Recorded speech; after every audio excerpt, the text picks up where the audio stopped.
It's Ken Harbaugh with the Midas Touch Network. The resistance is global. I am still in Denmark, where on Saturday I joined a massive protest against the Trump regime.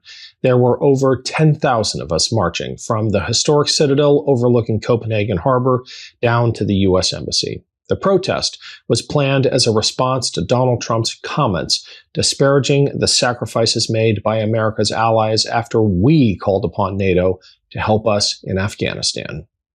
We've never needed them. We have never really asked anything of them. You know, they'll say they sent some troops to Afghanistan or this or that. And they did. They stayed a little back, a little off the front lines. But we've been very good to Europe and to many other countries.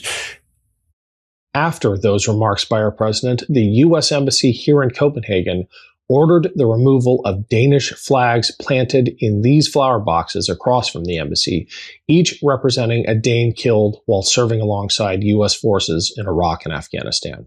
I cannot begin to describe how our NATO allies have reacted to this. In fact, the Danish veterans I've spent the last week with, both here in Denmark and in Greenland, are at a loss for words to describe how appalled they are by both our president's statements and by the actions of the embassy. This march was a silent protest, with just a few speeches and a reading of the names of Danes killed serving alongside the U.S. It was a deeply solemn event, and the organizers chose to call it the No Words March, because it is impossible to put into words the damage our president has done to this alliance.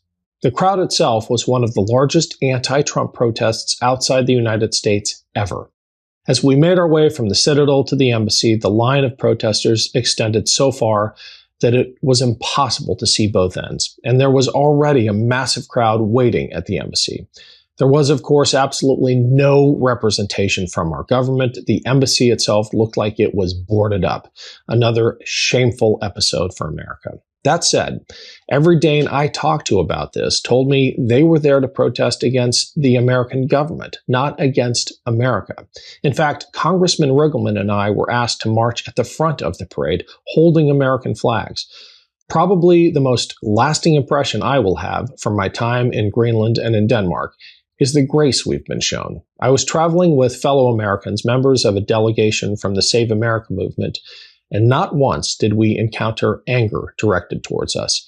It was directed towards our government, and especially our president. I did ask how long it might take once we defeat Donald Trump and once we repudiate American fascism.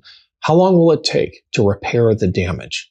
More than one person answered that they're not sure they'll ever be able to trust America again. That hurt to hear, but I understand it. A betrayal like this is not an easy thing to get past. I spoke with one of the organizers of the No Words March before we set off. Søren Knudsen is a former colonel in the Danish military who served alongside Americans. His admiration for America runs deep. He spent time in the States and served side by side with us in uniform. But he cannot abide what our government is doing now. It's Ken Harbaugh with a quick break to tell you about something new. Battle Buddies is my latest weekly show where I try to find common ground with a conservative who I consider a true friend, David Bellavia, the only surviving Medal of Honor recipient from the war in Iraq. A Navy vet, an Army vet from opposite ends of the political spectrum, engaging in a civil conversation like we used to have. From the ICE immigration crackdowns to Trump's takeover of Venezuela, David and I take on the toughest issues of the day with genuine respect for each other, in spite of our very different perspectives. They're not always easy conversations, but they're always important, and that's something we need more of. Respectful dialogue between people who disagree, but who have figured out how to stay friends. Check out Battle Buddies today. 2 vets, 2 views, 1 nation. Find us on the Valor Media Network. The link's below. Thanks.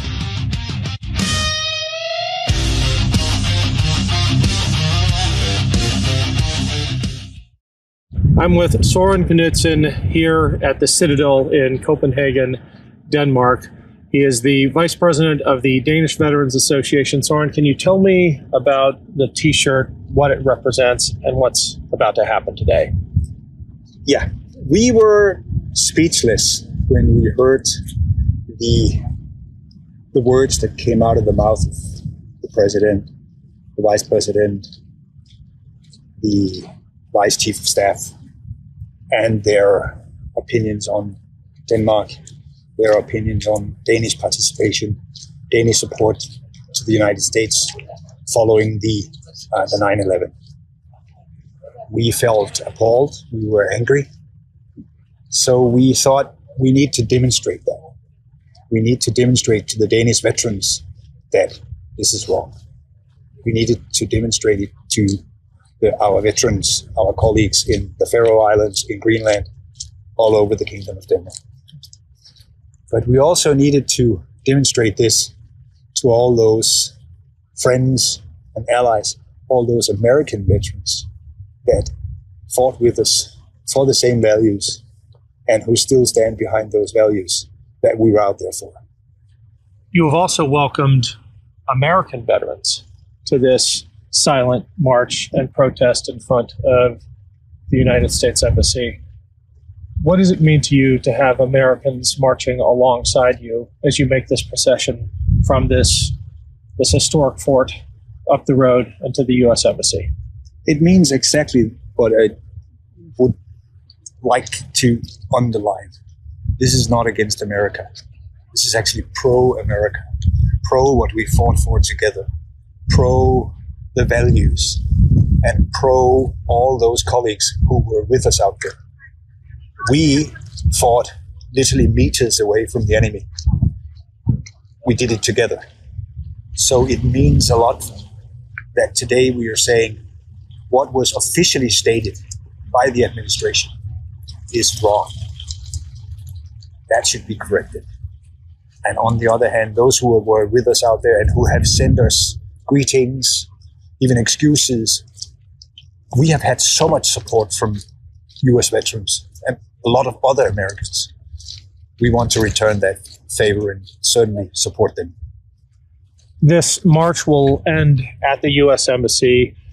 I am sure the media will focus on the Danish flags in the flower beds in front of the U.S. Embassy, but that is its own story, because a few days ago, staff directed by embassy leadership removed those flags, planted there in honor of Danish war veterans, war dead, who gave their lives serving alongside Americans. Can you talk about how it felt to Danes to see those flags removed, to see that sign of disrespect in your own country by our embassy? Well, I would like to say, first of all, the Danish national colors, the Dannebrog, is actually the oldest national symbol of any existing nation. And to the Danes, this is extremely important. We use our flag for so much more than, I guess, any other nation. So the flag is sacred to us. Our national colors mean so much to us. So when you remove it, you are kind of in itself, it's inexcusable. Now, things happen. It could have been a mistake or it could have been deliberate. That's not my judgment. The most important thing is the names of the veterans were on those flags. I think somebody could have guessed that. But I will leave that. What I want to say is today we are going to plant new flags, embroidered flags that some have done and made within the last 48 hours. We will put those flags there, and we really feel that they should be respected. And we are quite sure they will be, by the way. Before we set out on this march, can you talk about the significance of where we are starting, of this fort? And maybe we can get a shot of the Danish flag in the background here. Why did you pick this location as the starting point? Well, the citadel of Copenhagen has been here since 1660. It was originally the king's citadel just outside of Copenhagen. But more importantly, today, it's where our national monument for the fallen heroes, where it exists. It's just behind you right now. That is obviously an important statement. We will start the ceremony today by laying a wreath and having 1 minute of silence in respect of those fallen. We had 44 in Iraq and 44 in Afghanistan and 8 in Iraq. So those 52 heroes that each of their names are on the walls in the memorial room at the National Monument. We will start here. and then we will march slowly in great respect for that. We will march to the American embassy. The American embassy signifying the official America, the America that came out with those statements, but not all those Americans whom we support and who support us. Thank you, Soren. As an American vet, it will be an honor to march alongside you. Thank you so much. Thank you. Love this video? Support independent media and unlock exclusive content, ad-free videos, and custom emojis by becoming a paid member of our YouTube channel today. You can also gift memberships to others. Let's keep growing together.